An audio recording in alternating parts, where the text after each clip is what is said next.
আজ 10ই ডিসেম্বর 1971 সালের এই দিনে হানাদার মুক্ত হয় খুলনা এবং মাদারীপুর জেলা। এদিনে এই মুক্তিযোদ্ধাদের যুদ্ধজাহাজ পদ্মা এবং পলাশে বোমা চালায় হানাদার বাহিনী। এতে প্রাণ হারান বাংলার শ্রেষ্ঠ সন্তান বীরশ্রেষ্ঠ রুহুল আমিন এবং বীর বিক্রম মহিবুল্লাহ। হিরন পয়েন্ট ও মোংলাকে শত্রুমুক্ত করে 10ই ডিসেম্বর সকালে পদ্মা ও পলাশ নামে দুটি যুদ্ধজাহাজ নিয়ে পাকিস্তানের নৌঘাঁটি খুলনার খালিশপুরের তিতুমির ছুটে আসছিলেন মুক্তিযোদ্ধারা।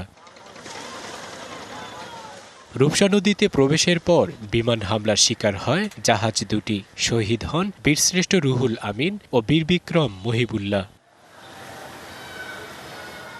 হামলায় বেঁচে যাওয়া এক শ্রেষ্ঠ সন্তান আজও বয়ে বেড়াচ্ছেন সেই দিনের বিষাদে ঢাকা স্মৃতি নিয়ে।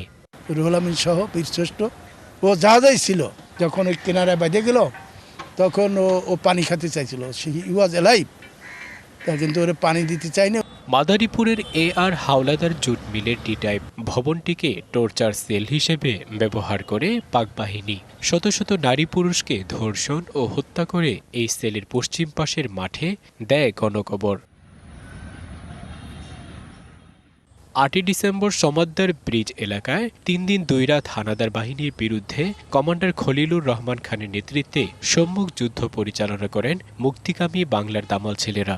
মেজর আব্দুল হামিদ ঘটক তার কোমরের বেল্ট, মাথার টুপি এবং 4.54 বোরের একটি রিভলভার আমার কাছে হস্তান্তর করে সে আমাদের কাছে আত্মসমর্পণ করে। 10ই ডিসেম্বর পাক বাহিনীর মেজর আব্দুল হামিদ ঘটক সহ 37 হানাদার আত্মসমর্পণ করে খলিল বাহিনীর কাছে। শহীদ মুক্তিযোদ্ধাদের যে তালিকাটা আছে আমরা তা নিয়েছি। নতুন করে কেউ আবেদন করে সেটি আমরা যাচাই বাছাই করব এবং সঠিকতা যাচাই করে তারপরে আমরা এই তালিকাতে নাম অন্তর্ভুক্ত করব। মাদারীপুরের 14টি স্থানে রয়েছে গণহত্যার নিদর্শন হিসেবে গণকবর। শহীদ মুক্তিযোদ্ধাদের স্মৃতি সংরক্ষণে সমাদ্দার ব্রিজ এলাকায় নির্মিত হয়েছে স্মৃতিস্তম্ভ। Shakib Al Hasan, DBC news desk.